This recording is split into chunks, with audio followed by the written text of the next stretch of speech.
একদিকে সন্দেশখালীর একদিকে ছবি দেখালাম বেরমজুর, সেখানে পরিস্থিতি যখন একদিকে স্বাভাবিক হওয়ার চেষ্টা করছে, সাধারণ মানুষ স্বাভাবিক ছন্দে ফেরার চেষ্টা করছেন, পাশাপাশি রাজনৈতিক প্রতিনিধিরা তারাও পৌঁছচ্ছেন সন্দেশখালীতে। সন্দেশখালীতে সিপিআইএম এর প্রতিনিধি দল, সন্দেশখালীতে মীনাক্ষী সহ সিপিআইএম নেতারা পৌঁছলেন।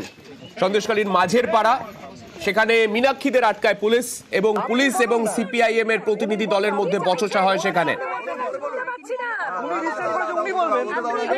একটা বাড়ি থেকে কথা বলে বেরোতেই তাকে পুলিশ আটক করে, পুলিশ তাকে বাধা দেয় এবং এই মুহূর্তে দেখতে পাচ্ছেন পুলিশের সঙ্গে জানাচ্ছেন যে অ্যাকচুয়ালি তারা জারি যেহেতু রয়েছে এইভাবে গ্রামে তিনি ঘুরতে পারবেন না এবং দেখতে পাচ্ছেন এই মুহূর্তে আমি কথা বলবো, আমি কথা বলবেন, আমি তো আর চিতাবাঘ আপনি কথা বলবেন না, আমরা দাঁড়িয়ে থাকবো কেন? ধরুন যদি আমি বলছি শোনেন, কি বলা হলো আপনাকে কি বলা হলো? কিছুই বলতে পারছি না। তাহলে এখানে দাদা বলবেন তো উনি, আমি কি বলবো?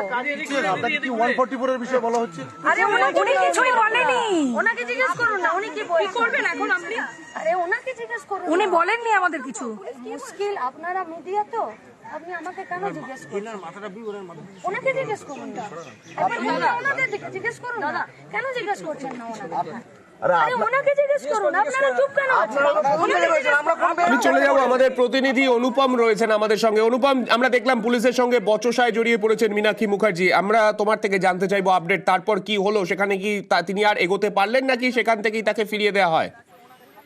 হ্যাঁ দেখো সান্নিক, এই যে মীনাক্ষী মুখার্জি এবং সিপিএম এর বেশ কয়েকজন প্রতিনিধিরাও তারা আজকে সন্দেশখালীতে যান এবং সন্দেশখালীতে যেসব নির্যাতিতা আছে এবং যাদের জমি কেড়ে নেওয়া হয়েছে তাদের সঙ্গে মূলত কথা বলতে চান এবং তাদের অভিযোগ শুনতেই যান কিন্তু মীনাক্ষী মুখার্জি। এবং সে কিন্তু সন্দেশখালীতে ঢুকে সন্দেশখালী মাঝের পাড়া সহ বেশ কয়েকটি গ্রামের কয়েকটি পরিবারের সঙ্গে কথাও বলেন এবং তারপরেই কিন্তু মাঝের পাড়ায় সেখানে কিন্তু পুলিশ তাকে আসতে দেয় এবং সিপিএম এর কর্মী সমর্থকদের কিন্তু আটকে দেয় এবং সেখান থেকে কিন্তু তাদেরকে কিন্তু এগোতে দেওয়া হয় না, কোথাও যেতে দেওয়া হয় না।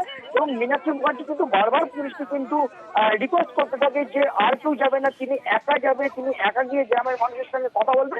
কিন্তু সেখানেও কিন্তু পুলিশ তাকে কিন্তু কোনো রকম পারমিশন দেয় না। পুলিশ কিন্তু তাকে সেখান থেকে এক কথায় বলা যেতে পারে সেখানে এখনো যেখানে আটকে রেখেছে, এখনো পুলিশের সঙ্গে তার কথাবার্তা চলছে। সে কিন্তু আর কোনো বাড়িতে বা কোনো মানুষের সঙ্গে কিন্তু এই মুহূর্তে কোনো কথা বলতে পারছে না, তাকে কিন্তু রাস্তাতেই কিন্তু আটকে দাঁড় করিয়ে রেখেছে। বেশ, ধন্যবাদ অনুপম। দিদিমণি আপনাকে কথা বলা বন্ধ করেছে।